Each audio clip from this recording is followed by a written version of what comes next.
See all those. It's called the Northern. We got 11.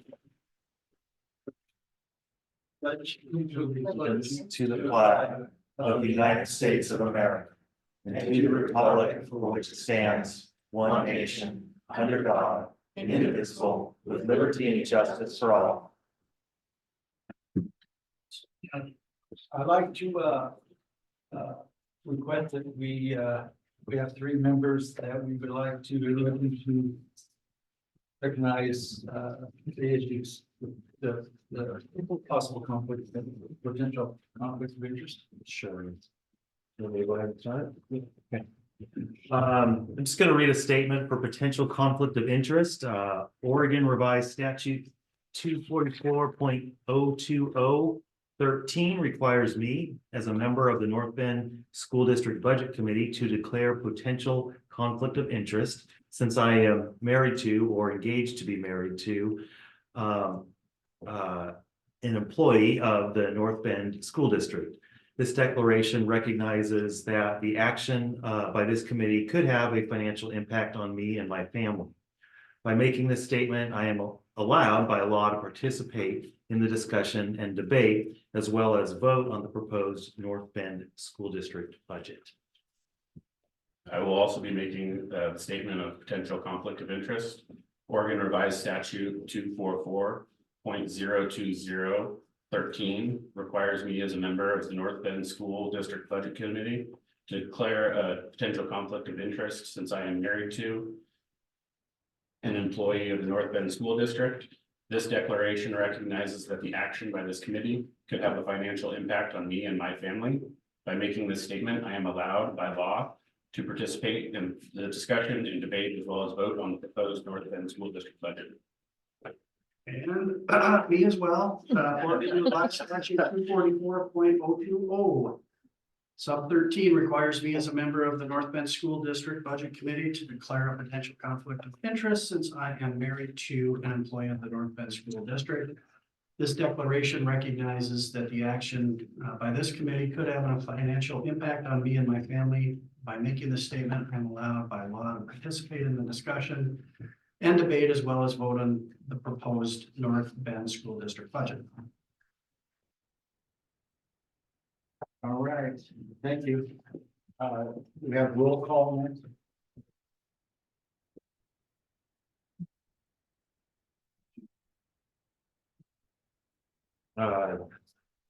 Jeff Bridgens. Jim Jordan. It's Chris Cahill. Michelle Roberts. Jeff Lang. Dallas Petenberg. David McClintock. Mary Shelley. Julie Dees. And Bob Dylan. And online. The other two budget members did tell me that they were going to appear by Zoom today, and they have a link, so maybe they'll pop in. Yeah, all right. Sounds good. Okay, next on the list is public communication.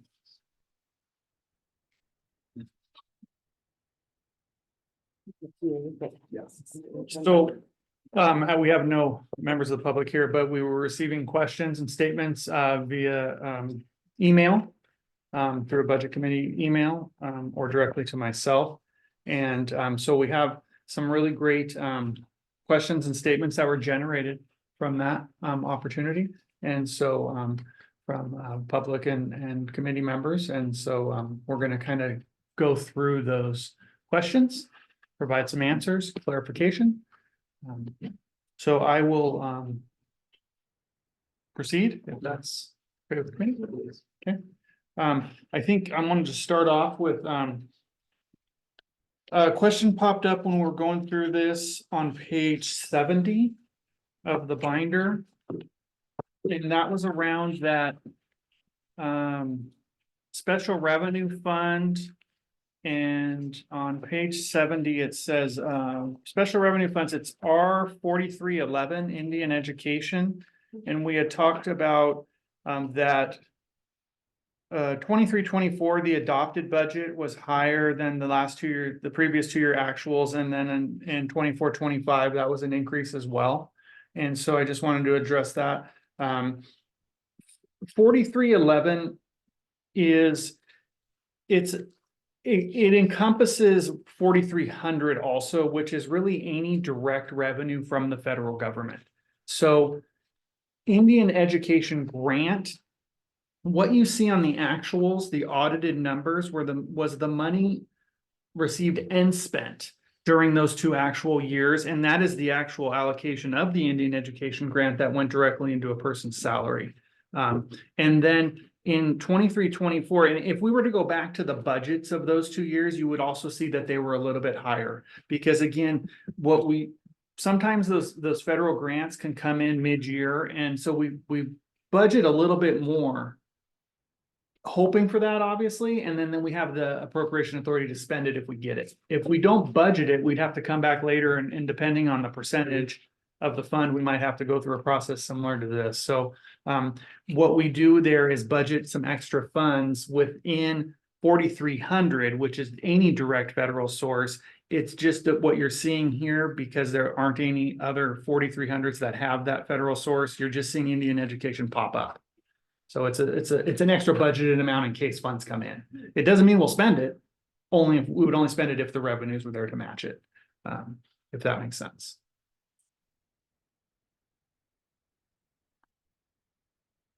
And then, you know, and then just in retrospect, when we look at it, I can see how that line title, we could change that title, maybe looking at a budget in the future, just so it doesn't say Indian Education set federal sources, then it might be a little bit more clear. But the actuals do reflect the Indian Education Grant specifically. And as of this year's current adopted budget, that's all we have spent out of that 4311 as well. When is it you find out if you receive those grants for next year? When do we find out? Yeah. It kind of depends on just which grant it is, you know. Indian Education is one that comes up every year. We've had it for years. It kind of just goes down a little bit year by year. We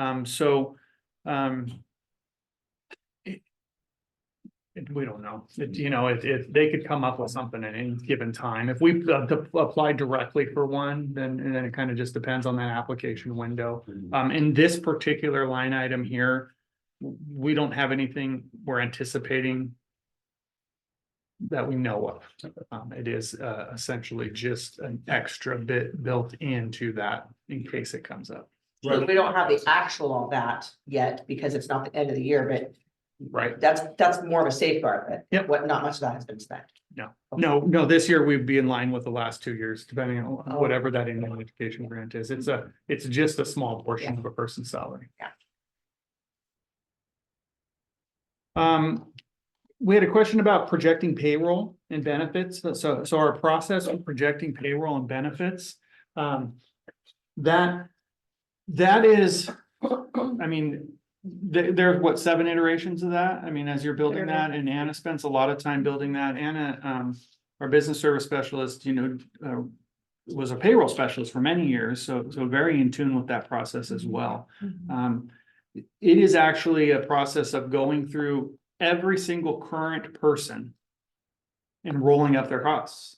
So it becomes very, very much based on whatever the contract negotiations were, for COLA increases, any steps that people are taking. So people who don't step, we don't include that increase because maybe they're at the end of the steps. So it's including steps if they can get one. It's including COLA increases, any associated payroll costs, like PERS increases, which we would be aware of, Social Security costs, insurance. The insurance amount we give to the employee is in there, and if there's an increase with that, that's included as well. So next year we're increasing that for full-time employees by $50, so that's also included. Anything like that? Just a question. Tim. Yeah. Excuse me, so I don't remember where I saw it, but I looked at the increase for the health insurance spend. And very, very low. We have OEBB as well, so I think you're probably right around the 2% per year increase like we see. So as you go and talk with your unions and your employees, are folks happy with the benefits through OEBB? Is there a lot of satisfaction? Would you say it's high or low? Where does that come in at? Well, there's a couple processes there. One unrelated to this process is with the union groups, we have a yearly meeting with union representation, and and review the OEBB plans that are available to see if we want to alter those plans or change anything. And at that point, you know, depending on the plans that are selected, we usually get, I think we just got it recently, what the cost increase is for next year. And then we had negotiated the $50 increase to our insurance contribution to employees, which covers the increase, I believe. Yeah, it's pretty much direct, $50 and $50. Yeah. So employees are generally satisfied with the selections through OEBB? I'm pretty sure we have all selections available to them, and I don't think we can even get out of OABB and become. I don't think we can get out of it either. I'm not asking. Okay. Yeah, I don't know if we have, I don't know if we have all the selections available right now, but there is a group of them. I mean, employee satisfaction varies probably depending on their medical needs and. Yeah, so that's one of the questions I was asking, is we have a group of employees that are very happy with OEBB as a carrier, and then another group that says it's hard to find access to care locally, you have to travel a lot, those things, so. I was just curious what your experience was with it was. Yeah. I think it's probably safe to say that most people would like to have more options. And that OEBB in general, we have fewer options. And part of those options are because of our geography. I mean, if you think about, if you're in an area where Kaiser Permanente, you can be served by Kaiser Permanente. A lot of people just choose that. They really like that.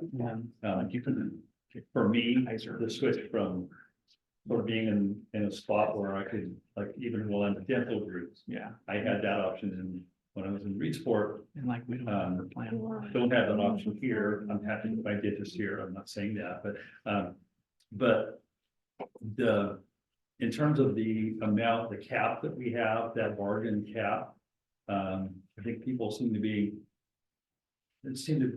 feel like that is okay. They have HSA options. So if it's really, healthy enough and it's really important to them to not pay out of pocket, there are HSA options where they can, keep from paying out of pocket and put it into a health savings account. So I think there's enough variety that for the most part, I'll say that people don't knock on my door, say, this is horrible, let's figure out something better to do with it. I think most people just sort of resign themselves to the notion that there are options, and then the two bargaining units do enter in the conversation about the plans to put on the table for people to choose from. And They usually, what they do is they just tell them to put plan 1 and plan 2 on the table. They start with plan 3 and we work their way down to some HSA option, exactly. and they feel like they've got some goals. Yeah, exactly. And they've always been strong supporters of sticking to a composite plan, meaning that one price pays for like just one individual. If you're individual on a plan, you're paying the same price as somebody with 4 or 5 kids, so that way everybody's very kind of supporting each other and helping other people have families and not have to carry a big part of that cost. Versus a tiered program where you would pay depending on how many people you had covered in your family.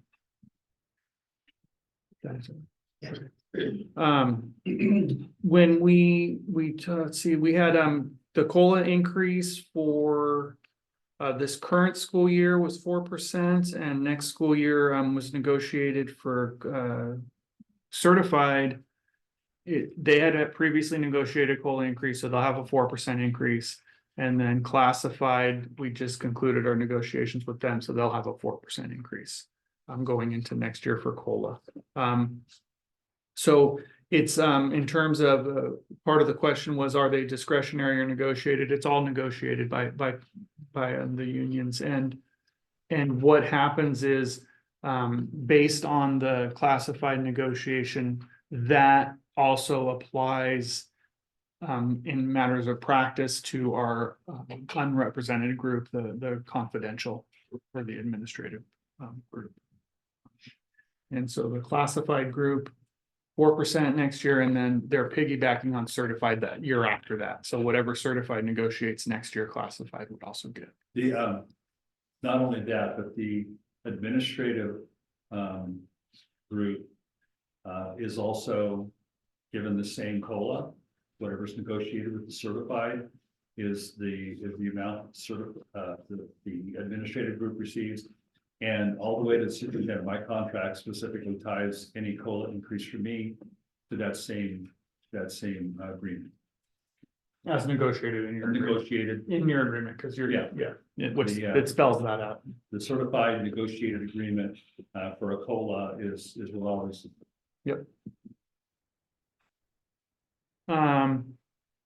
Does the district incur overtime costs? We do incur overtime costs, when we're planning for overtime in our budget. One place you could see this would be on page 53.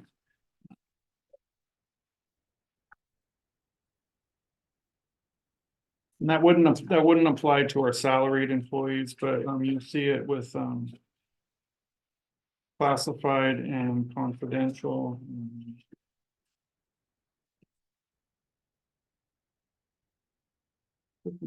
Yep, 53, 132.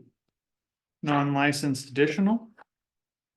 And this is not only overtime. There's other things there too, like if working at a classification is included in this. So let's say someone that normally gets a lower pay rate works in another classification that gets a higher pay rate for a day or a few days, and then that extra increase also becomes in here too, because remember the personnel budget is exact. So that would go in there too. So we kind of with these, like we do with a lot of these items, we'll go in and look at the past 4 or 5 years and look at the costs, the actual costs associated with those years, and look for the percentage increase year to year or decrease if there is one. And then we would compare that to our current expenditures in this school year. And look actually by the month to see if that matches those previous years, just to calculate, to then estimate the future encumbrances on that item. So really try to get that kind of where it should be. It's some years are different than others. But you can see actuals, they had gone up. Our 23-24 adopted budget was adopted lower, but actually we're coming in much higher this year. We're probably around 55,000 right now. And that would also include the COLA and the steps. So a person that could potentially make more money because of that. So next year we're looking at budgeting the 85 to make sure we can cover all of those costs if they come in higher. We're kind of just tracking those expenses, averaging out year to year. Trying to plan ahead. When we're planning for the utilities budget, a question came up around utilities and what assumptions are we making around that? Think in terms of similar process in terms of, let's go back 4 or 5 years, look year to year increases. To then see if that, if it's a consistent increase, then we can apply that to the next year. We also know that this year Pacific Power announced that there'd be a 17% increase next year. So we included that into the budget because we wanted to be prepared for that. So based on previous year actuals, our current expenditures this year, and then also things like watching, what the power companies are saying about the potential increases in the future year. In the year over year percentage growth. And again, you just feel free to jump in if you have more clarifying questions. When we talked to the healthcare, kind of just talked about healthcare a little bit. So changes, plan switches, district employees paying a portion of that. So next year we'll be contributing $1,662 for a full-time employee to their monthly healthcare costs. And then depending on the plan they select, that might cover all of it, or it might cover a major portion of it. And if they're on the one of the high cost plans, high deductible plans, then the money that's left over can be deposited into an HSA.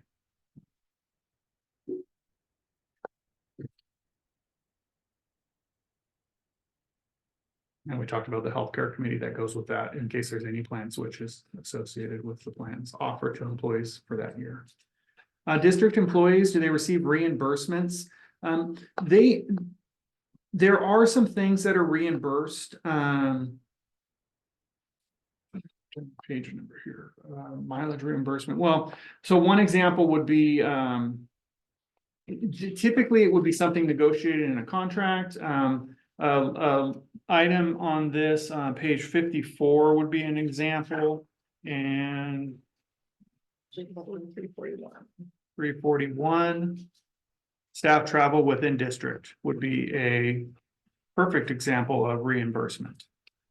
So, a lot of the positions that require travel of their own vehicle, different schools to schools, would end up being able to apply for the mileage reimbursement, the federal mileage rate. Typically doesn't apply to admin because admin have just a flat little stipend that goes with that to cover that. That means admin does go. And it's into that included category. in here, Mhm. their stipend. Okay, Yeah. great. So again, looking at actuals and where we anticipate that going in the, based off of those actuals in the future. Were there any other, I don't know if there were any other reimbursements in mind when that question was asked, but this would be an example of that kind of built in planning based on previous expenditures and anticipating future. Switching over to kind of capital fund questions, let's go over to page 100.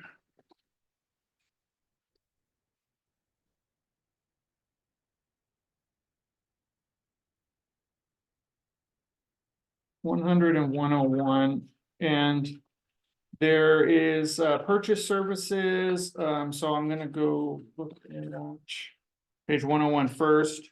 If you see capital 401 capital projects funds, underneath that, there's building care and upkeep, and then there's this support services purchase services, which is 939,950. There was a question there on that, which is an increase of 215,000, almost 216,000. So a 30% increase. Services plan there. A big part of this has to do with the beginning fund balance increasing. So we were able to increase that line item for purchase services.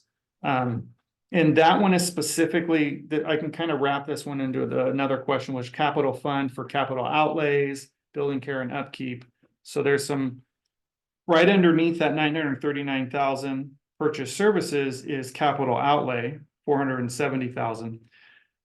If you look up, so that's, remember the line item in the green line underneath that is associated with those two above it. So that's all under building care and upkeep, 2542, which is part of 2,000 support services.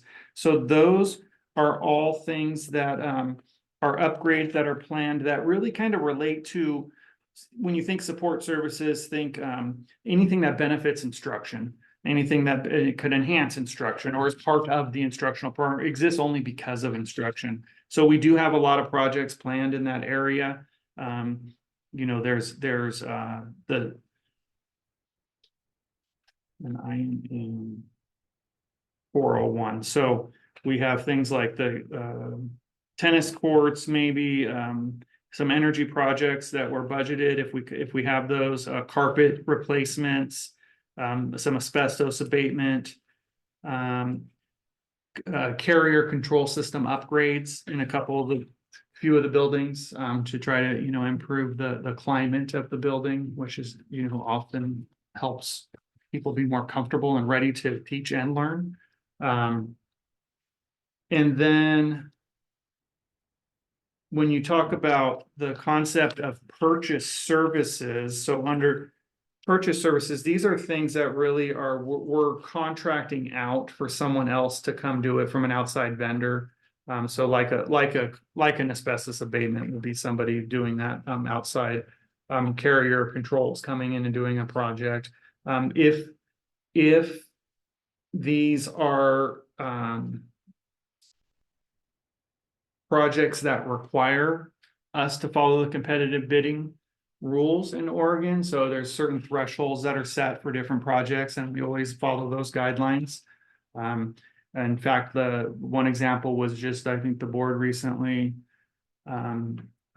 selected the bid for the high school restroom remodel would be an example of that. So we have a district architect who kind of leads out the process of putting together some preliminary drawings, puts the bid process together for us, advertises for it, collects all the bids, comes in, and we open the bids, and then the bids are presented to the board for selection of the bid that we want to go with, and then that project's assigned. We Some could, of the purchase services that are contemplated here. Purchase services associated with a capital project, for instance, if you needed to hire an engineer, you need to go out and get a surveyor, environmental study, that kind, is that what we're looking at in that number? Specifically, It could be, services, yeah, and I think, yeah, for example, we do have asbestos abatement that'll be happening at the middle school in 4 classrooms.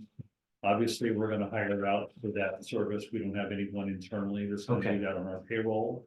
So anytime you see something in the 300s, we're contracting out with someone outside of the district to make that whatever activity happened that's associated with that. And then this would be something directly related to whatever capital project is, gotcha, okay. Yep, gotcha. yeah, and if bids are coming in lower than the required threshold for, a full-on procurement process, then it's just a matter of collecting the 3 bids and looking at it that way.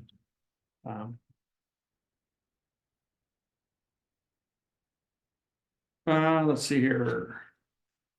And then I think below that, we had the facilities acquisition and construction, which was the 500s, there's 500 exists in both, right? Support services and facilities acquisition and construction. So it kind of, again, it all falls under 401 capital projects fund. It's just a matter of where does the project kind of align more? Is it more really because of the support services enhancing existing instructional programs, or is it something else, not related to that, as not existing because of instruction? And yeah, there's a whole series of projects for all these that are outlined. We do these yearly. There's usually more projects planned in the budget than we're going to get to in a year, but we want to try to, obviously, and then what we don't get to becomes part of the ending fund balance that gets rolled into the beginning fund balance of just this fund. It stays in facilities in capital projects. Could I just ask a question, sort of big picture? Yeah. Right, in our world, we look at depreciation, so if you have $1 million into a building, it depreciates over a certain time. Whatever that useful life of the asset is. And typically, you book your depreciation, and the goal is that you're funding your depreciation, right? So that you're reinvesting roughly at the same rate as your assets are declining in value. So that you don't reach a point where you have a whole bunch of repairs that come due and you don't have the money. So as you think about the school, I realize you guys track it differently. As you think about your assets, meaning your physical assets and their age, and where they're at in terms of upkeep and those things, do you think that you're on plan for having your depreciation fully funded ahead of where you should be, or maybe lagging a little bit behind? I think that this is a problem that most Oregon schools face because of the aging buildings they have. And a constant conversation when talking about funding schools is funding buildings and maintenance, because really, for the most part, we're left up to it ourselves, and when you see districts funding new buildings and building new buildings, is based on passing a bond. And when you have trouble passing bonds, you are left to do that maintenance on your own. And because of the fluctuation in state funding on a per student level, over a 10, 15, 20-year span of time, there are budget periods where those funds aren't replaced as fast as they should be. As we'd like, because you also want to, make sure you're providing the instruction students need to be successful. So it's a hard question to answer. I mean, we could put a whole lot more money into that to really catch up to where we need to be. We believe that there's, in terms of more money budgeted than we'll probably get to in projects, so that, and then again, some contingencies planned in there, so in case something were to happen that it was unexpected, we could address it. And, but I think there's always room for more. It just, and it all depends on your maintenance department too. I mean, we have, Mark Vocal is, somewhat of a MacGyver, when it comes to keeping this district put together. And so that helps a lot too. I think that I think it's a challenge, right? As we look at our area and just as we look at the trend in the United States, people don't want to pay more in taxes. We've had several bond issues that have failed through school districts. I look at Coquille school districts going out for a bond this year to do just basic things, electricity, a heat plant that will function when the kids are in school. I know that they had to cancel school several times because of no heat. And I think that that's something we all need to be concerned about, is the likelihood of passing a bond in the next 5 to 10 years is pretty low. And we know that our buildings are aging. And so if we're going to have a good learning environment for our students and for our teachers, it's going to require a little additional money, I think. Yeah. So I would just, I know you're watching that. Yeah, and then I think as just members of the public, this is a crisis that we all have to be willing to talk about, because the easy answer is to say no to a bond, but what do we do then to provide education to our kids? Right. So. Right, and I view that as So I think you guys are in a tough spot. So it is a tough spot, and I think, we have done a good job, I think, with our resources. We, at Hillcrest, we replaced the boilers there with new boilers, got new control systems in there to ensure that they can be heated. We have plans here to replace some control systems and potentially even some boilers at the middle school, and then use those kind of in a long-term plan to take because it's not a bad boiler, then utilize that boiler at North Bay, which will then upgrade what they currently have. So there are things like that in place. I think, the talk about the bonds, I mean, again, that's a conversation that we should be having too with our legislatures, because there's an inequity in the communities that can pass bonds and the ones that can't. I think it's safe to say we're behind. Yeah. The question is, how far behind? Right. And I'm fortunate that I've been able to, my personal work history, where I've been in various places and various districts, and I can say from personal experience, walking through the door here, that we're not as far behind as a lot of places in the state of Oregon right now. Okay, I mean, Jervis School District in the Salem area is so far behind that if they don't pass their bond next week, they're literally going to dissolve their school district. Seriously, and that would be unprecedented. But and I talked to their superintendent, whom I know, and it's not a power play, it's not a trick to get people to vote. It's just reality. And so I don't, we're certainly not what I call red flag. We're yellow in some places, but the fact that, when I walked through the door on my first day, we had boilers being swapped out, and it wasn't an emergency. That was a good sign.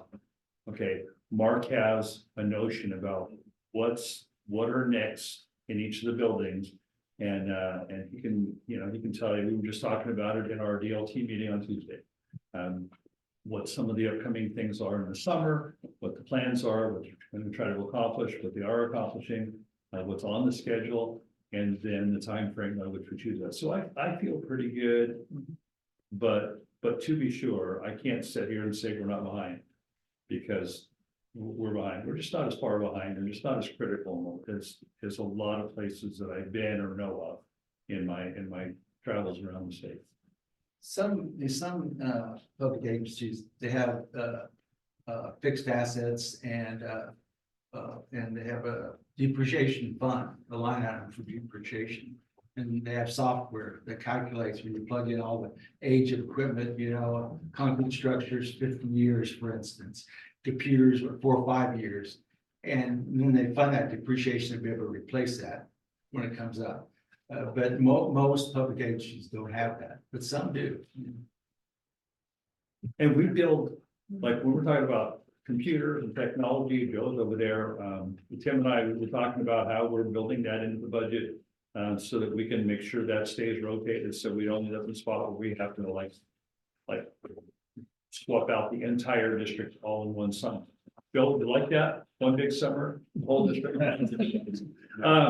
So, and in our 401, trying to make sure that we're hitting those projects and not having our deferred maintenance get so far behind that all of a sudden we're in what I call a critical stage. So I think we're staying on top of it. It seems like in my year here that, like I said, I feel like we're addressing the things that need to be addressed, and that we're trying to build out multiple years in advance. I mean, when Tim and I talked about it, he's constantly thinking 1, 2, 3 years in advance, as we're building the budget, so that we don't get into a place where it's just critical, where we literally have to tell kids stay home because we don't have heat for you today. And I think, you know, in terms of what you're talking about, Bob, I mean, that would be an interesting way of looking at that, and it would probably lend some legitimacy to what we're doing in our budget. So that's something I'd probably like to look into a little bit more. Having a superintendent and a board that understands that need allows us also, in a budget committee that understands that need, also allows us to kind of build our budget consistently and keep those 401 funds consistent and transfers consistent into them, because, you know, again, over time, you might see periods of time where district leadership might start saying, well, I want to use this money somewhere else this year, and not concerned about the future. And that also hurts districts, because they're looking at more the immediate. I want to, have this little pet project, instead of saying, no, I want to make sure this district is successful in 10 years. And that's something that I'm seeing, that I believe Vince is also seeing as an important factor in the district. Also, We want these things to be successful long after we're gone. One of the other things you try to do is be creative. And every year that I mentioned to our board, seismic retrofit grants come out every year. And so we've applied for a technical assistance program grant, a TAP grant, but not the one associated with Native American tenants and that kind of thing. But the TAP grant, we've essentially hired an engineering company that builds and writes those grants, to starting the process for them to look at potentially writing proposals for us to seismically retrofit buildings that we have, which, when that happens in the places that have been successful with those, it makes a big difference in your building, right? Not only is it seismically retrofit, but what they have to do is they have to take some things apart, get in and do their work, and then they have to put it all back together. And so when they put it all back together, like new roofs go on because they had to take roofs off, and new siding, interior or exterior walls have to go back on where walls come off. And so when you think about deferred maintenance and roofing and siding and this and that and the other thing, if you're successful, you can make something significant happen with grants. And so we're in the process. We're in the process of seeing if we can make something work with that. We had a seismic retrofit grant in 2017 at the high school. We're going to start diving into some other locations and see what we could potentially do. Vince, I think you're on the right track with those types of grants. If you can get someone else to pay for those infrastructure, then you're not taking local money from it or for it. So hit the nail on the head with that. And in the world of bonding too, I mean, what the state has been doing for several years and just increased the limit on what they call the Awesome Grant, and it's a acronym and I can't remember, it's a building fund grant. So they will match dollar for dollar, whatever you can raise in a bond towards your bond work or building replacements and so on and so forth. But it starts off with you having to replace, having to be able to get a bond. The Awesome Grant in Coquille was approved, so if they can pass the bond, they've got matching dollars to do the work that they need to do. So the state has money there, but that's the absurd inconsistency is it supports the places in which a bond can be successful. The places where bonds can't be successful or won't be successful, don't get any of those funds. They need them the most. Yeah. Right. So And when we were approved and we advertised that, and yet we still didn't pass. Yeah, That was Second time. the hard part with Goose Bay, was trying to convince people that the bond was needed, that it wasn't because people like us didn't pay attention to the budget and we weren't actually thinking of those things. They're underfunded for years and you don't have the ability to do deferred maintenance and things like that. When you have as many big buildings as they have. So trying to convince people that we did our job, but we still need more money, that's a hard thing to do. And at the same time, trying to convince them, we did our job. We still do these projects that are more expensive than we can do in a year or two of this. And we're gonna get free money, not free money because it's tax money, but we're gonna get money from the state specifically for this in the map. And that whatever impact it's going to have on you, you're getting double a benefit. And so those are hard sells, but like you say, if we're really looking at ways that we can get some things done that don't necessarily have to come out of our general fund. Yeah. And we do work with Energy Trust. That's one of the questions that I was asked too.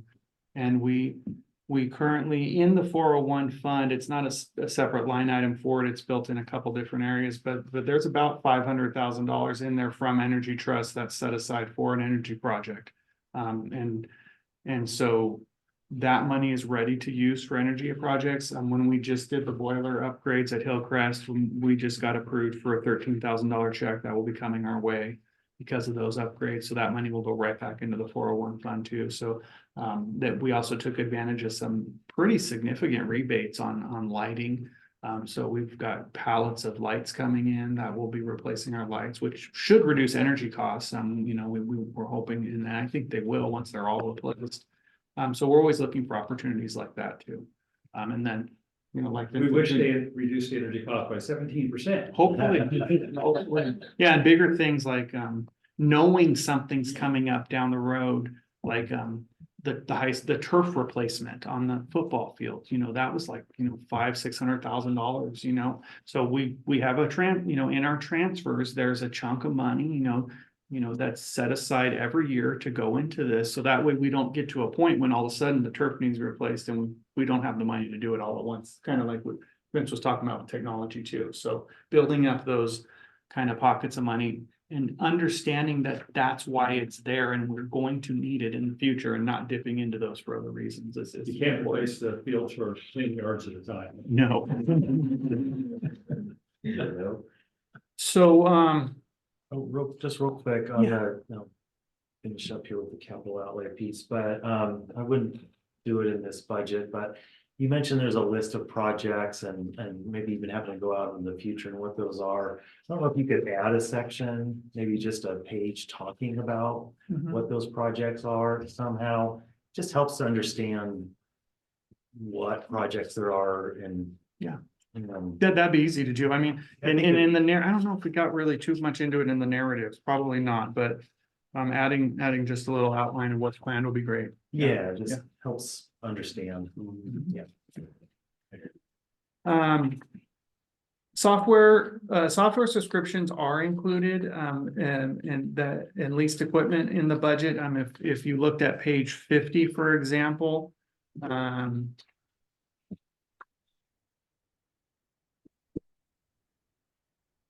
Page 50 has an item. 5113. That are leases in the general fund. So those costs, are. They're, they're pretty consistent, so we can look at that based on pretty much what we know we're gonna need. Page 55, you would see. On 55,470 computer software. So. That was. It was, this year was kind of questionable. It's coming in right around that area, but we know that a whole bunch of software was added. So that's why we increased it by 77,000. So we're also in the process. I mean, this is budgeted for the software that we currently have and what's being added. And then we also recognize, we need to have, we do have a sort of every few years a process of going through all of those software subscriptions and seeing, are these all still necessary? What is the usage on them? And are there things that we could or should eliminate or not? So these all have licenses, a lot of them do. We have to have annual licenses. Yeah, I mean, you're either some sort of agreement with them to utilize their product and licenses to use their software. It could be something like the vape sensors, for example, we're installing in the bathrooms. There's a licensing agreement that goes with using the software. So definitely plan for those, budget for them. When we're looking at the concept of consumer price index and how that relates to ordering budgeting for materials and services, how do we do that? What assumptions do we use? And this is similar to some of the things we just previously talked about, in the sense of we look back 5 years and what is our actual expenditures on supplies and materials, and what is the percentage increase year to year, and then compare that to our expenditures up until the date this budget is created to see what that percentage increase is this year and plan for that percentage increase the following year.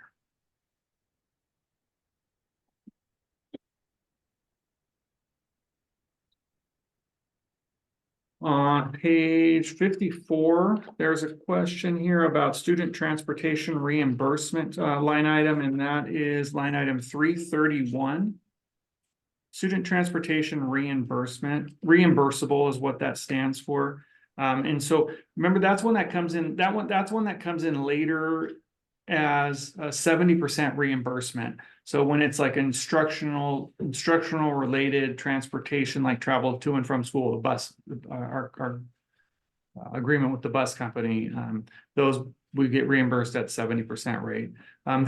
They're coming in higher than we're within our total appropriated amount for the current year. So I don't want to make anybody nervous, but this is the expenditures are high this year. So we're budgeting, the increase based on those expenditures this year. But again, that would come back in as 70% reimbursable later.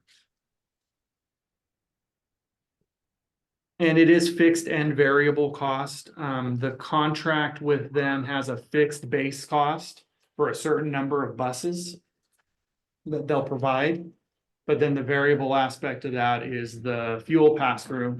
So fuel fluctuation and prices can drive those costs up significantly when the price of fuel goes up. Or if we need to add a bus monitor to a bus, we might get billed for that too, if it's not something that was planned. Or if we increase our services throughout the year up above the base, then that would be the variable cost associated with that.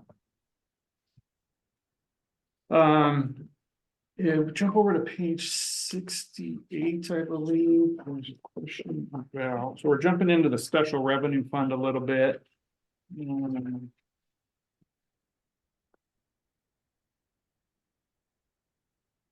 Yeah, special revenue funds were this is 200 to 299, so it's all special revenues on this page 68. And if you go down to 500 capital outlay, you'll see a pretty significant increase in the proposed budget $495,000. And that is. Again, this is all special revenues. So that increase is a combination of food service and ESSER three capital outlay. So in the food service, I think we could probably jump over to page 77 maybe and look at the food service part of it. The ESSER three part of it is a grant, so it falls under the 200 special revenues. And we allocated money for that high school restroom remodel. So that's a portion of that. And then if you jump over to page 77, there's a big portion of that is food service special revenue. Food service is almost like its own little nonprofit within the big nonprofit. So food service, they're self-funded and they have this, that they had an unappropriated ending fund balance in this current year's adopted budget of 650, which we took out of the unappropriated and included it in the proposed budget so that we could do some projects there. The North Bay kitchen is being remodeled and upgraded. So that's one of the big projects there associated with food service. So those are the main areas where that special revenue fund is supporting capital outlay. And is that coming from the state? In that grant? ESSER three was it's a federal grant that passed through the state to us. Okay. Yeah. Otherwise known as COVID money. COVID money. Oh, gotcha. It's that part of COVID is nice. Right? The money was nice. The rest. So you're saying with food service, it's self-sufficient because the money coming in for the students getting free lunches then pays for the food and the certain And people. staffing. And staffing. And staffing in. Yeah, and anytime there's a certain amount of excess within it, we have to have a spend down plan that we send to the state. You know, spend down plan might include some upgrades to the kitchens, things like that, or equipment needed. Which we're very proud of our food service program and how it's run because it continues to be self-funded year after year. And you don't see that in all districts. Where do we invest our excess money? We're invested in what's called the local government investment pool, LGIP account. And so that money, when we plan for, how do we plan for the interest that comes in from that? On page 58, you can see that. We plan conservatively is what we do because we don't know where interest rates are going to go. You will see on page 58, our 1510 interest income. And I mean, if you want to see how volatile this can be, look at the actuals from 21-22 to 22-23. That's a big fluctuation in interest. So when we look at the current year's interest being collected, we're typically going probably around a 50% mark of that, lower to try to be conservative. What was put into the 23-24 budget was very low. Again, elements of this had to do with the fact that we knew we were going to be facing this year of difficulty coming ahead, and we wanted to be able to maintain staffing and do kind of the soft decline in staffing if needed based on budget. So this allowed us to then take that extra interest, put it in our ending fund balance to plan for the beginning fund balance to help us balance this potential shortfall. Where we have it invest, is that similar to a money market rate we're getting, or is it something different? It's a really good rate of return, you know, that's returning over 5%. It's been that way since probably February, earlier than that, so. It's where most governments in Oregon put their money there because of the return, and they do a great job kind of managing these funds are safe. Yeah, exactly. Do you have a question, Carol, or? Nope. Okay.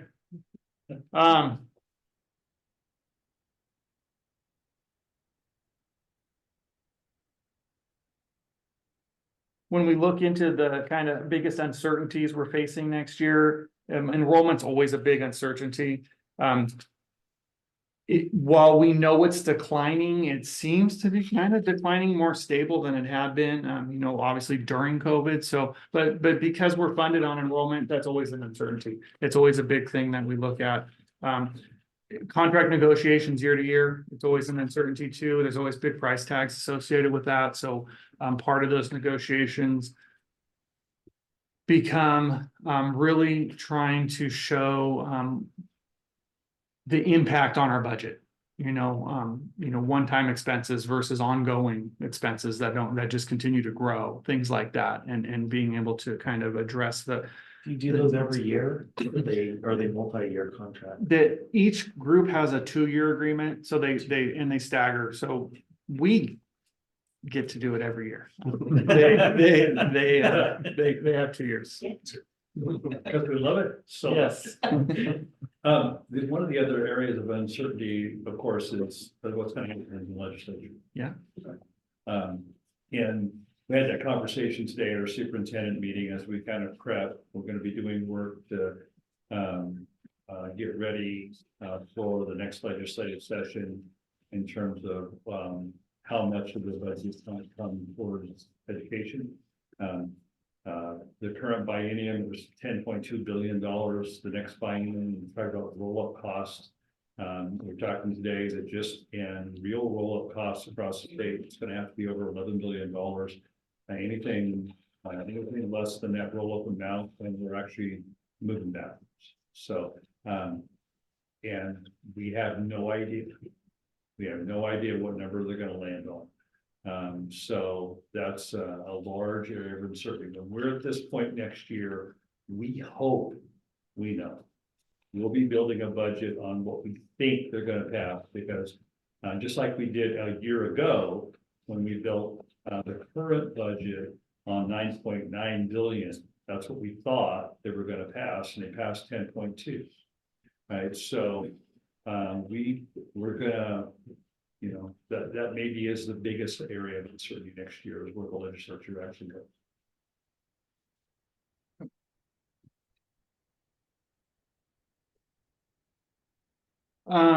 We had some questions centered kind of around enrollment and the loss of enrollment throughout a year, and how do we, potentially plan for that decline moving forward. And one of the things we had talked about kind of when we went through this first overview of this, we know we have to adjust staffing levels to kind of match that attrition, and we were fortunate enough going into the pandemic to feel pretty strong with our reserves and to gain the extra money from the pandemic and maintain higher staffing levels to really try to overcome learning loss as students came back.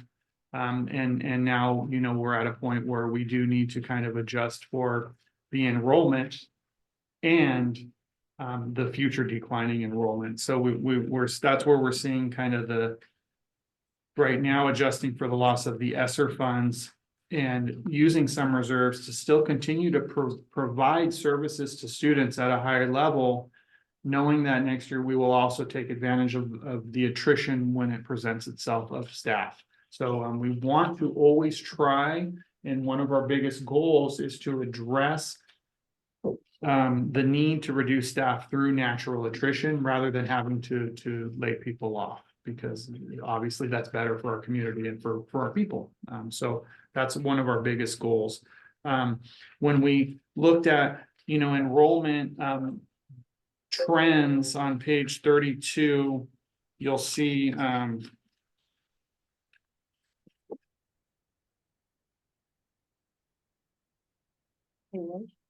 31, sorry. 31 just kind of shows you the trend associated with the district's declining enrollment.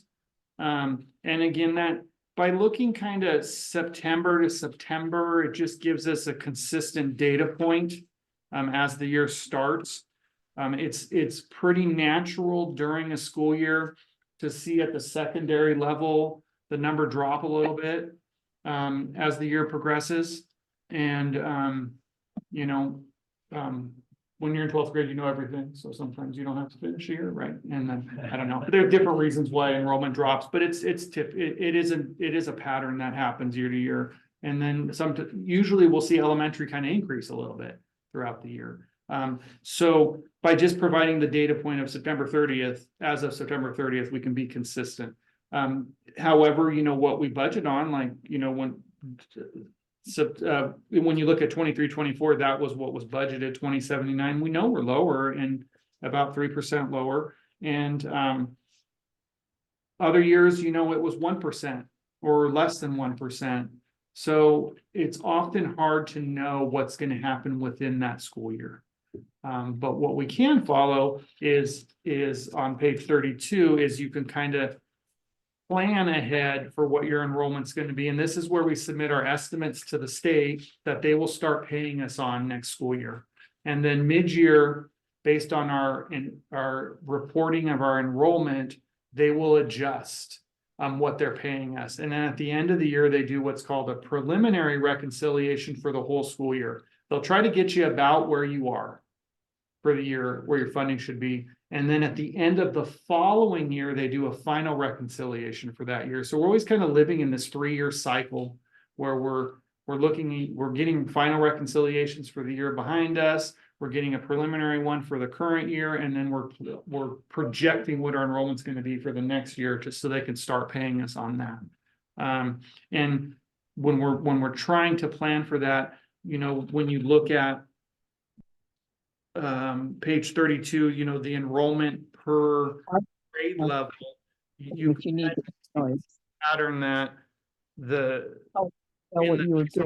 are much higher number classes than you're seeing down in kindergarten, first, second.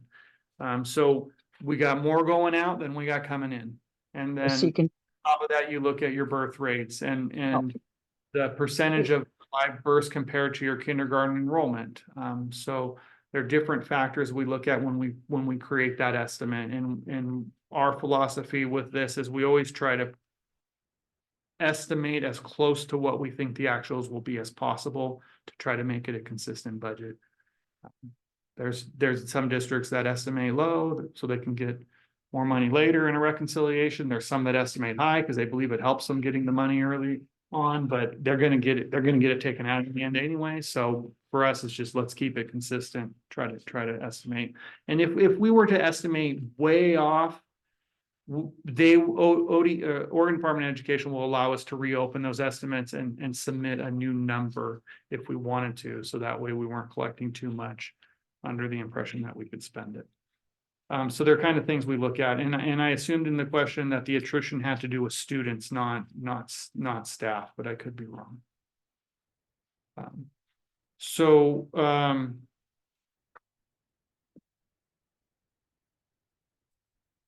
Yeah, and part of what we do as well is look into, you know, what do we think it'll be 25, 26, 26, 27, so that we can also see where we anticipate the need for staff in future years.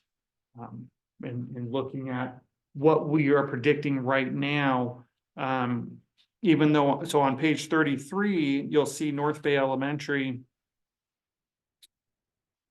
Number of sections in kindergarten, it says 3 there, and first grade says 3, but actually we're going to have 2 and 2. So what we have here is an appropriation authority being built in to add the teachers if the revenue's coming in because we have the students to match it. But in reality, we don't have those students right now. So we're going to start with 2 sections in each of those grade levels. What does that tell us for 25, 26? It tells us that we'll have 2 sections in kindergarten through second grade. And then in the following year, we'll have 2 sections in kindergarten through 3rd grade. So we can already see that we're going to need to be reducing by that number of teachers every year. Is kind of how we're looking at that. So how low can the enrollment go before it, you know, creates a bigger problem within the district, given that, you know, some of the general fund money is not used just for each individual student, but other salaries, and then, like we said, the deferred maintenance on the building. So at a certain point, if the student numbers drop low enough, there's not going to be enough money left over for all these other overhead parts. Is there like a critical number of students that you need Or do you have any idea on that? If we were to.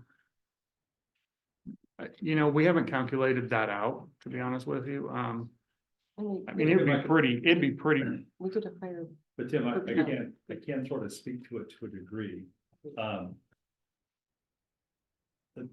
Traditionally, about 86% of the district budget is in personnel.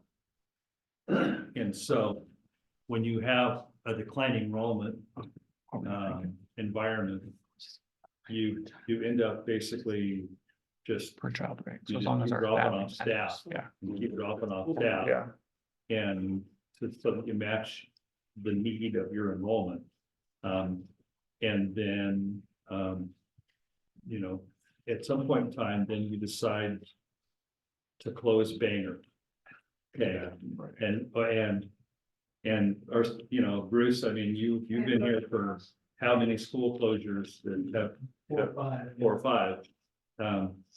Because at one point in time, at the beginning of Bruce's career, there was a Roosevelt and a Banger and Glasgow, Sunny Hill. Sunny Hill, yeah, right, Lakeside. And so that's where, when you start talking about your buildings, I spent 3 years in Reedsport. I saw,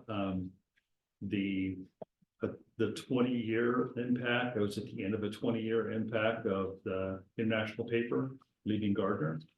And then a stabilization that happened kind of while I was there. And then afterwards, again, through COVID, so a continued drop. And so you just,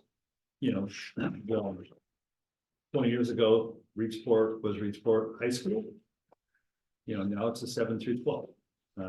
And they closed Jewett up in Gardner. And so those kind of processes is what typically happens in a district. And then you kind of continue to downsize your staffing at all levels and in all areas as the need for that many staff just dissipates. So that's kind of the pattern. What Tim said that's kind of important to kind of lock into is this is not a free fall enrollment projection. This is one that we can estimate and build around, and there's a level of consistency to it that gives us the opportunity to not build budgets that are crisis budgets. And so, because really the two worst case scenarios is a major decline and a major increase. I mean, because if we had 400 kids show up that we didn't expect, we'd have classrooms that were going nuts because there's these 40 kids in the classroom while we tried to hire a bunch of people to get in classrooms. See what I'm saying?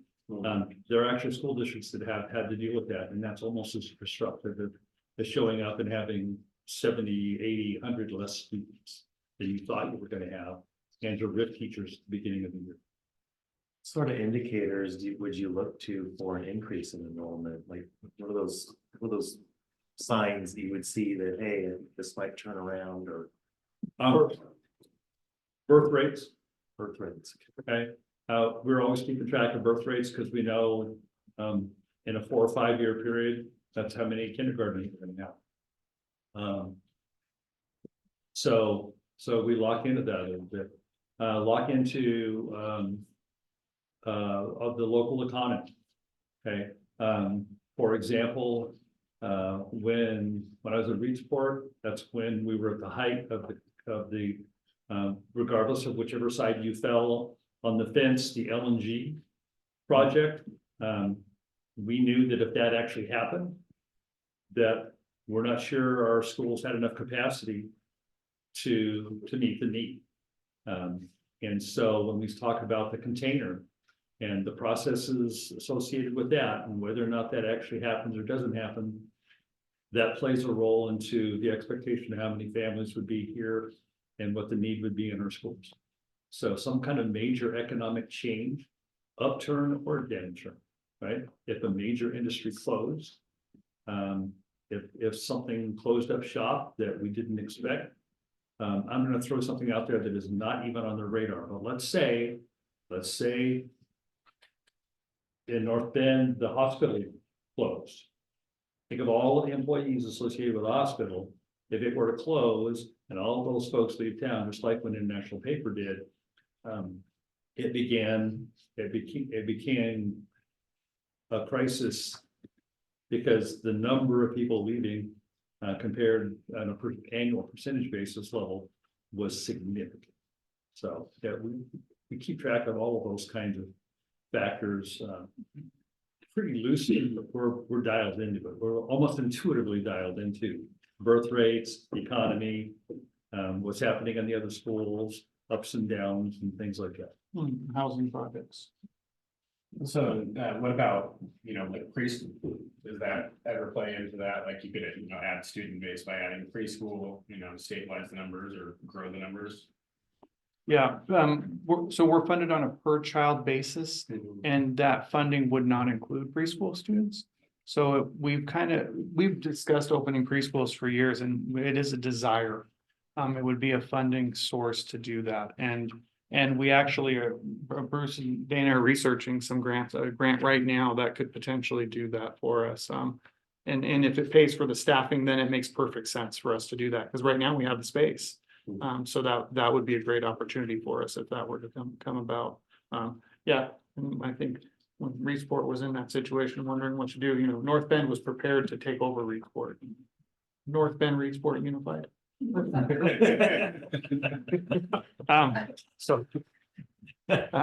Anyway, one thing that kind of, I mean, this is a really complex thing to get into, but if you look at page 108, another thing that plays into per student funding can be seen on page 108, and this is the state school fund formula for how they pay us. And right in the middle of this page, there's a box there that says 24-25 extended ADMW. The concept of extended ADMW is sometimes called like a hold harmless. It's what it is it's designed to soften the blow when you're in declining enrollment. So when you look at 24-25, what you see there are 2 school years, 24-25 ADMW, 3,434, and then 23-24 ADMW, 3,407. Extended ADMW, 3,434, right? Matching the 24-25. If 24-25, then this is an extended ADMW that includes the charter, which is why that number is so high. Let's say 24-25 was 3,000 because we had a huge decline in enrollment. Then over on extended ADMW, you would see 3,407. The state would pay us on the higher of the 2 years. So the concept of extended ADMW helps a district that is in declining enrollment get paid at a slightly higher rate to help soften your blow. So you can kind of adjust for some of that loss in student enrollment rather than doing it all at once. So that kind of helps play into that. It gives us a little time to prepare for those situations too when we're in that steep decline. I think skipped ahead, Jared, it was a natural time to look at that extended AMW, but I mean, any administrator that takes a class on school finance has gone through something about this, and it's complicated. I'm in the Association of School Business Officials, and there's a presentation at every conference about this page. There's people that have been doing this for 20 years that still don't understand this page. I teach a finance course for administrators at the University of Oregon, and it's a whole course on this page essentially. And it's not the funnest course. It's not the funnest course. I mean, for me it is. I love it. But for the people going through it, they want to talk about education and academics. I'm like, no, this is fun. I've had to do this with charter schools because the people who run the charter schools don't know how Oregon system of distribution works. And I've had to try to teach people this over Zoom meetings in a 15-20 minute kind of time frame because they just don't get it. I'm gonna jump ahead to page 31, going back here. The concept of evergreens enrollment, so we were on that graph showing the trend line.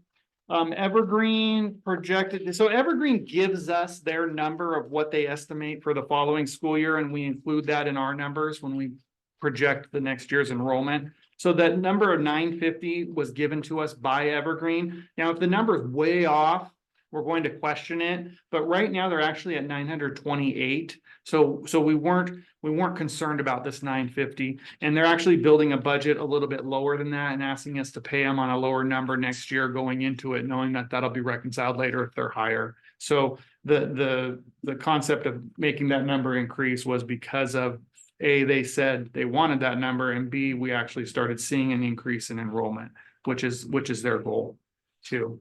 Once they stabilize, because of the steep declines, then they want to try to stabilize and then increase enrollment at a certain point. Would you say that relationship with Evergreen is financially beneficial for the district with the It is. 6%? It is, because it's 6% of every student they have. I mean, there's a hidden cost to it, and that is administrative time on our end, because we are responsible for ensuring that they're in compliance with all the rules and regulations that are required to run a school.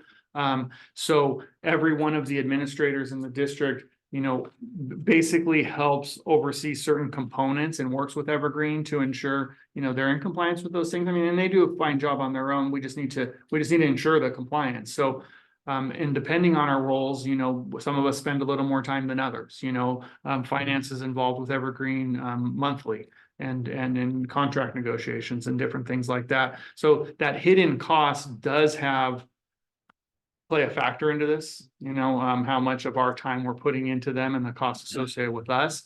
But all in all, 6% of every $10,000 right now is, it adds up. So it is a cost benefit To give to us. you an idea, and this is rough numbers, not real numbers. I think 10,500, Tim, is what we're talking about for next year.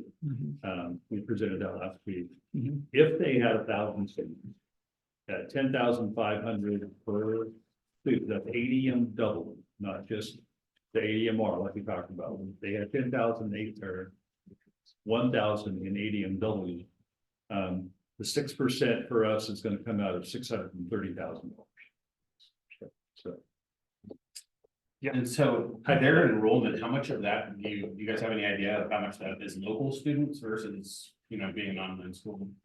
We can actually pull up in our student information system, actually where all their students are. There's typically a 3% cap for your area for every school district on the charter schools, but they don't have that many of ours. They have a handful of our Yeah. kids, I think, but Yeah. not what I consider to be a significant number. They're No. mostly full kids from other parts of the state. Wonder if it would be beneficial to if it's positive money for you, you would want to expand their enrollment. If you're getting money from them, is there any thoughts about how do they get students? From outside the district, if we could expand their enrollment from Yes. other districts, Yeah. that would benefit Yeah. us, and part of them stabilizing, which they've been working on over the past couple of years, kind of stabilizing financially, is that then they can market what they offer. And so and I know they go out and market things, that they'll go to different events around the state or up in Salem and stuff and set up booths and try to advertise. And so I know that moving into next year, they have plans to kind of market their program a little bit more. The hard part for them, and if we could talk for hours and we won't. But when they began with us as Oregon Virtual Academy, it was a part of what is now known as Stride K-12, but at the time K-12 Online. K-12 Online is a national company that had an advertising budget from home office, wherever exactly home office was. And so when they split from K-12 and K-12 split from them, however that played out, they lost the ability to do essentially what McDonald's does. Right? So if you're a McDonald's franchisee and you leave your franchise with McDonald's, but you still make the burgers and you're still a good place to eat. And, but you don't have the advertising that comes with, you know, with the Golden Arches. It's harder to survive. And so Evergreen is now trying to build their school without the ability of having the Golden Arch, the K-12 Stripe, and staff ready to hook them up. And so in the way that it used to be. So it's gonna be a tougher road for them without that. And so what we hope again is we hope for stability, we hope for a rise in their enrollment over a period of time. But they don't have the Golden Arches anymore, and so it's going to be hard for them to have a big jump. And so, you know, we hopefully we'll just see consistency.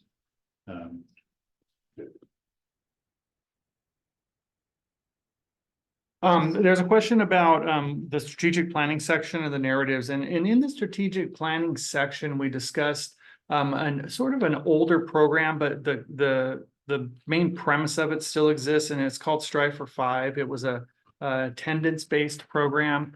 And it's just remained in our strategic planning section because we don't have a new strategic plan yet. Which we plan on engaging that in that work throughout next school year.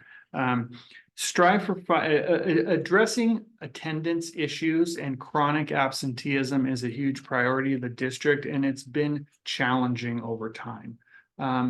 When we talk about the COVID pandemic, for example, and coming out of that. So we had a really heavy push, and this Strive for Five program that was mentioned here was part of that push, paid for primarily through the Tribal Attendance Promising Practices Grant, the incentive component of that. And we were seeing some success, and then the pandemic happened and everything changed. And when we came back to in-person learning, you know, we were sending, you know, we're telling people, don't bring, if your child has, you know, blinks wrong, stay home. You know, if they have a little runny nose, stay home. You know, we'd send them home for everything, right? Because everybody was panicked, and and we had rules telling us to do this. We weren't just doing it because we wanted to. We wanted them in school, but we were following the guidelines given to us, and so that affected attendance. So then it was like almost impossible to really track what was even working and what wasn't. So it's kind of like we've kind of gone through this phase where now really that practice has stopped. Now let's refocus our efforts on attendance, and the incentive components of that are smaller, much smaller than they used to be. It used to be, we could kind of meet with family. I mean, there's so many barriers that affect families and students when it comes to getting to school. It could have been something related to transportation where we could incentivize, maybe the family a little bit to get their child to the school, or to help them with the transportation components, or enter the kids into some drawing if they had, perfect attendance or less than 5 days absent, things like that. So there were different things we were doing. There were popcorn parties, and there's all kinds of stuff. And again, it all hasn't reemerged. At that time, there was a specific position that sort of oversaw all the attendance advocates, and that really kind of got spread out amongst individual buildings when the pandemic happened as well, because there was some downsizing at the district office at that time. So one of the things that we recognize, and we've talked about it in work sessions, and we see it at the high school as a big issue that they're facing, is we can't get kids to school. How are they going to learn? So is there hard data to see if that program works? Not even close at this point, because of the hardship we went throughout that pandemic phase. As we enter the new strategic planning process, I imagine that this will become part of that focus. The other thing is the state has a focus on attendance. Every day matters, but there's no funding associated with it. So it's just, fix the problem, and that's the end of the story. But then we want to, So many factors affect kids in attendance, and someone who could have perfect attendance for, 5, 6 years, and then it just one thing happens in the family and changes everything, and most of the, depending on the age, the younger the child is, it's usually not really all in their control either. So, and as the older children get, it can be more in their control, and then there's other factors that can affect their ability to get to school and other barriers affecting that. And so part of what we try to do, and we do employ attendance advocates, is we try to break through those barriers, identify what are those challenges and how can we help you resolve them is really the goal behind that. So look for that in the next budget manual being completely updated, because we'll be working with a new strategic plan by that point.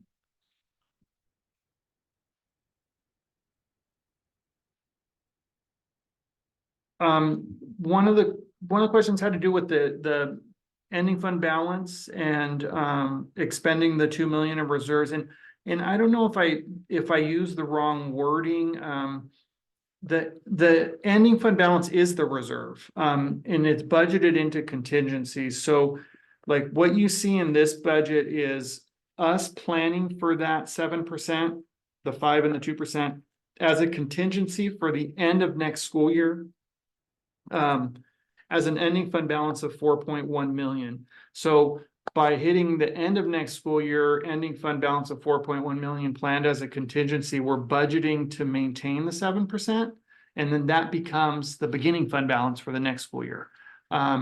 If we realize more savings throughout the year, taking advantage of the attrition opportunities that we're presented with, and try to cut back on some costs throughout the year, that 4.1 will increase throughout the year. And by the time we hit June next year, the ending fund balance will be higher, thus reducing the need to overcome a $2 million gap.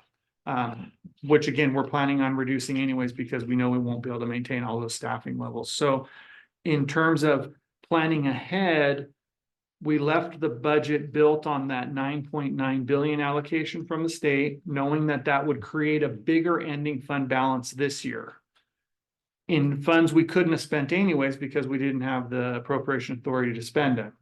Part of the plan, so that we'd have this increased ending fund balance to have a large beginning fund balance to again soften that transition through next school year, if that addresses that question.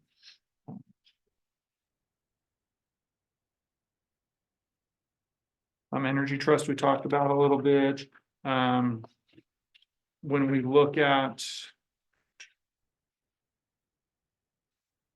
the birth rates, I think we talked about, if I'm missing some of this, anybody can jump in and following those trends in enrollment.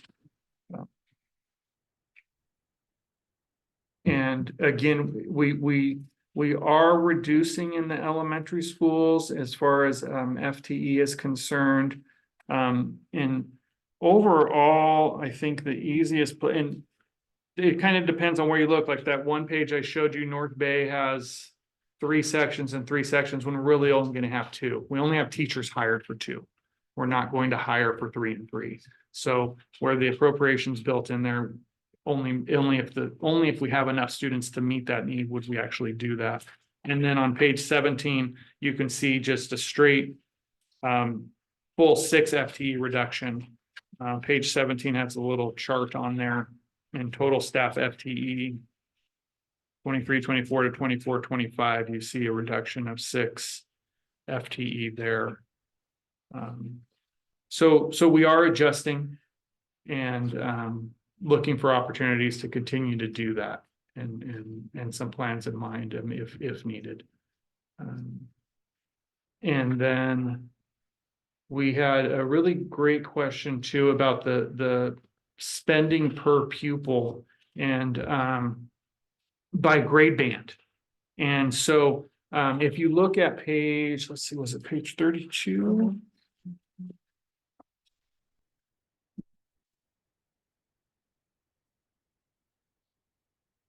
So this was why I thought this was a great question, because if you look at page 32, you have elementary totals, which encompass kindergarten through 5th grade. Middle school totals encompass 6th, 7th, and 8th grade. Because that's how our schools are currently structured. But in the program budgeting manual, elementary education budgets can be K6. So when we get into a budget page, which I believe page 49. is it 49? Yes.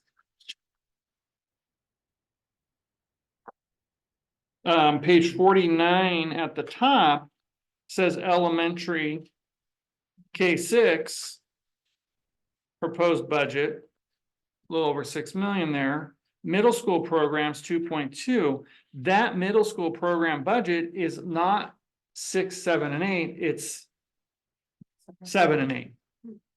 And there was a time when middle school was 7 and 8. And so the budget wise, if you used the numbers for middle school and then plugged it into middle school programs, the allocation would look like it was way off for middle school kids. But when we actually dig into this and put the kids, match them up to where the budget is, and look at all funds, in K6, we're budgeting $7,455 per student. In 7-8, we're budgeting $7,550 per student. In high school, we're budgeting $6,835 per student. And that's all funds, including grant funds. So that really gets into, I mean, the younger the kids, the more support services you have on campus. We also have heavy investment in behavioral programs that are K8. And as the older kids get, they have a little more self-regulation skills, and they act perfectly, and so there's no issues. And so they require less support staff. You know, in an elementary school, you have running a Title I reading program. You know, in one elementary school, you might have 6 or 7 educational assistants that just help kids learn to read, because there's such an important emphasis on reading by 3rd grade. So you have more support staff allocated there. So that's why you'll see a little bit higher expenses there than you would see in high school. So that kind of covered that there. And it's good to point that out, because it's not something we really typically do point out when we run through this, that it's grouped that way.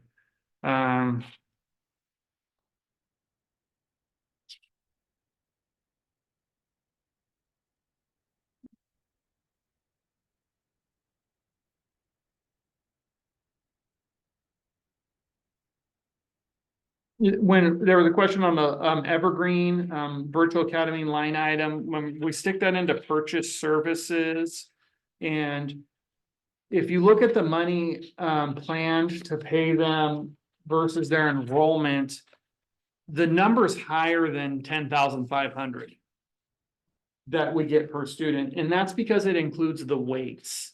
And back on that state school fund page, if you wanted to look on page 108. And 109, actually 109 shows you a breakdown of their weights for 23-24. 24-25 is 0 still, because we don't get a breakdown for them for the next school year until later in the year. But so keep in mind, if this was saying there's 865 kids, 865 kids would get 10,000, 500 each, but then there'll be a special education added to this, and they're not broken down here either. They're included in ours, but there's a whole group of special education kids that count for a whole nother weight.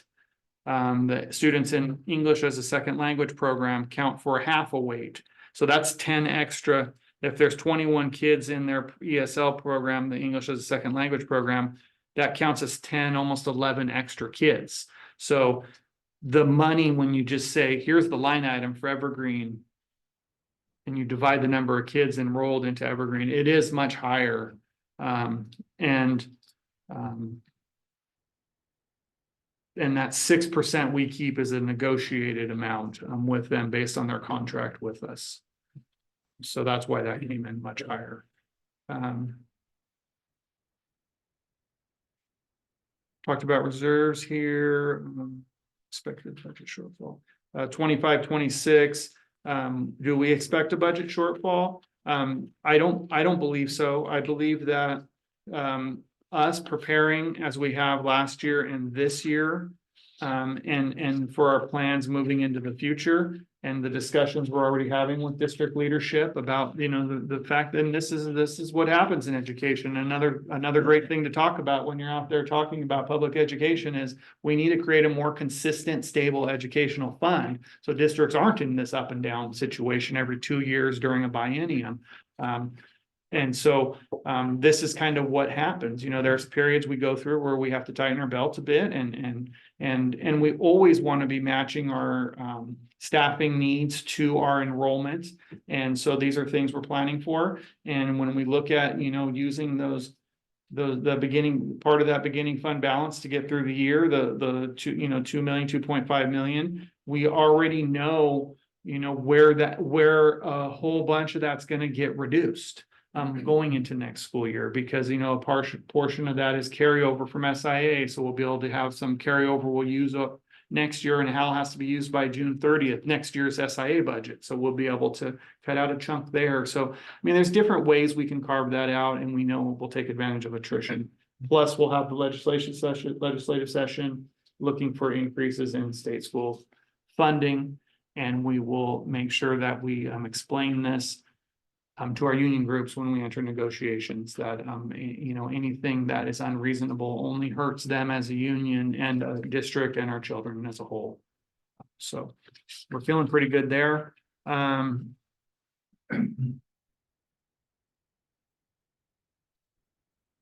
I don't anticipate us ever having to get into that contingency. That's a board. That's per board policy that we have that 5% and 2%, and those are there for a reason. And a couple of the board members have sat with me in negotiations before, and I guard that 7% pretty well. And plus, I can blame the board because it's policy now. So, which is a great thing. It's a smart move. It's very smart. Government. The finances, you want to always have that built in. Salaries projected to increase by about 9% in 24-25 over 23-24. And so we look at the year-to-year increase, which is, again, you're talking steps, you're talking COLAs. Are we looking forward with this? In terms of the reductions that are necessary, yes, that is something that we're definitely planning for and recognizing. And we always enter the negotiations looking at when we can't do things that increase budgets, forever, that are ongoing costs. What can we do that are one-time costs to also help improve the conditions or meet the needs of our union groups too? Because we also want them to be happy as well.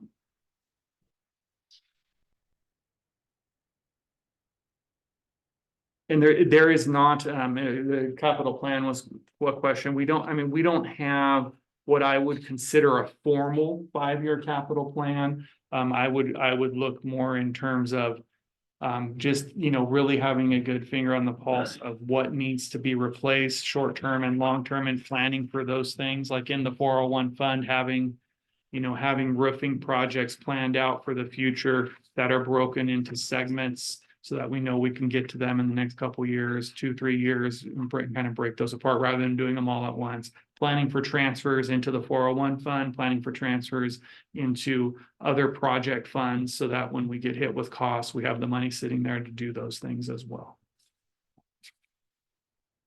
And I believe I got to all the questions, unless the budget committee has any more questions for us. All right. Do we have any other questions from the budget committee? I do actually have one question. I'm sorry I didn't submit it. On page 54, when it's talking about the pushing to other districts, is that the inter-district transfer? Is that what that's concerning? Without looking at it, I'm guessing that has to do with That's SWAC. number 370 on page 54, tuition to other districts. I'm guessing SWAC. Yes. Oh. So that's Is SWAC. that, I which would- one was that? I would- How much is it? 45,000. Yeah, that's high schools. Okay. Classes at SWAC. Okay, so my next question is not that, it's the inter-district transfers. how does that, how many numbers do we have going out compared to going in? Is it exactly even, or do we have more kids coming in than going out? The typical pattern is more coming in. Yes. Our I was looking back history at, has long since been more in than out. Yeah.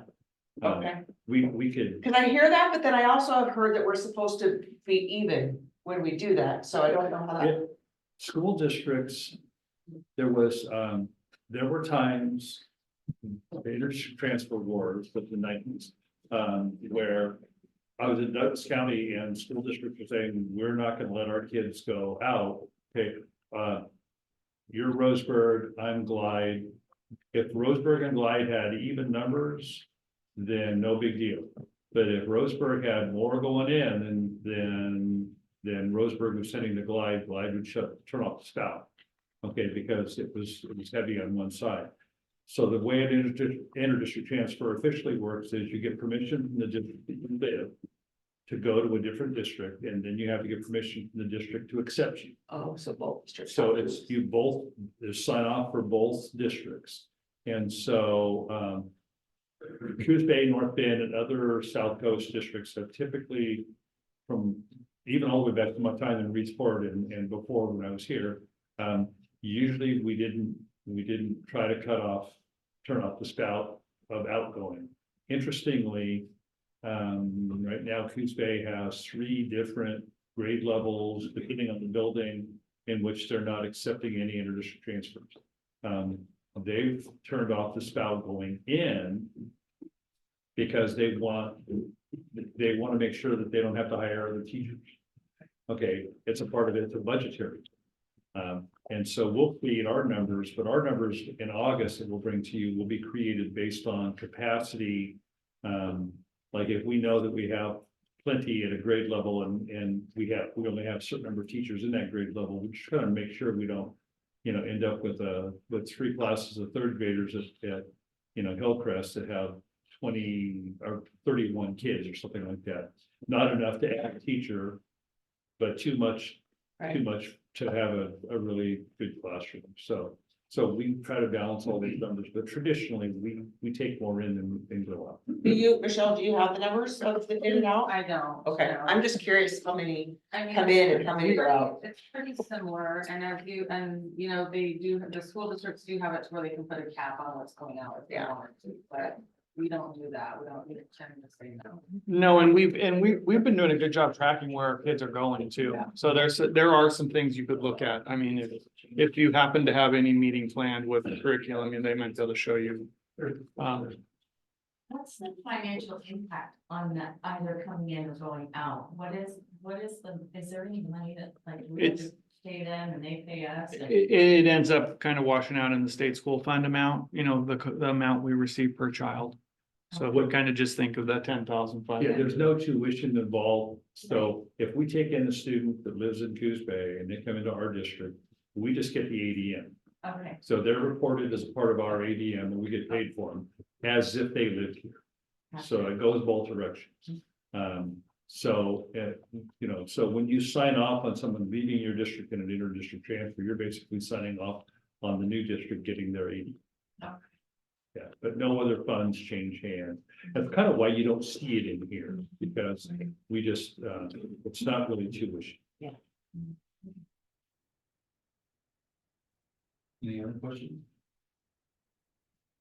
Okay. The next item is the approval of the budget and the amount, rate, and tax sample motion. So it is, you have a motion to approve the proposed budget.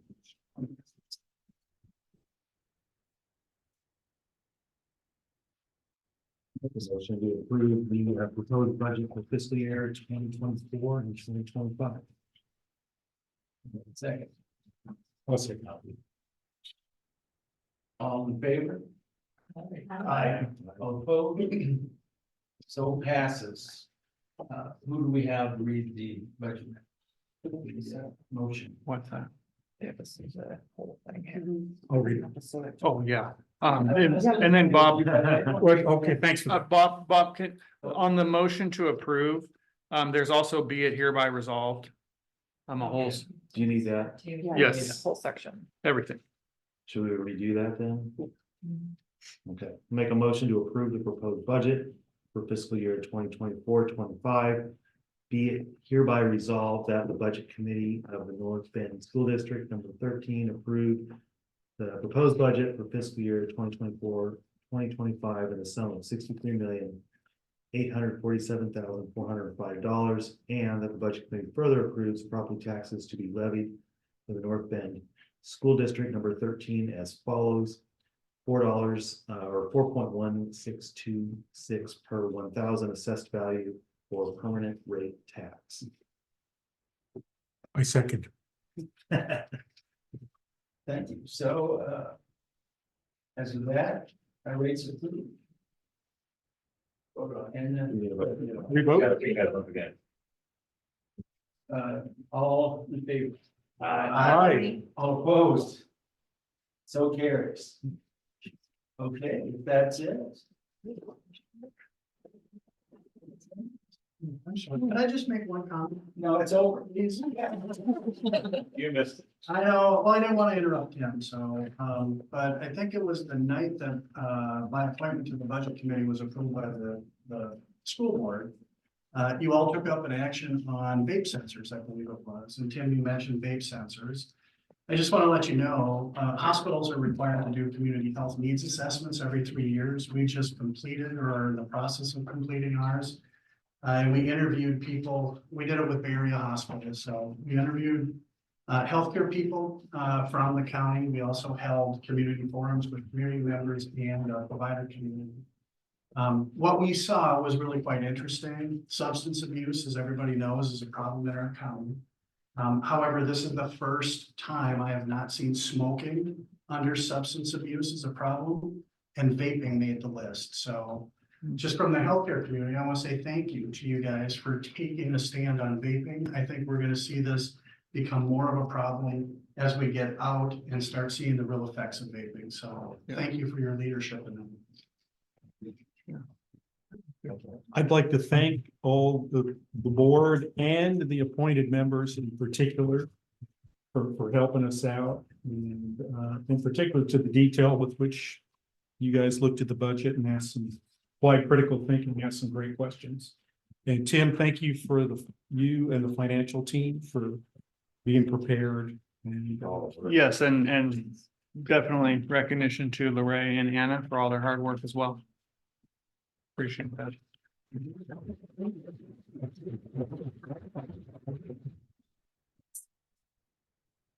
Yeah, thank you, everybody. Awesome.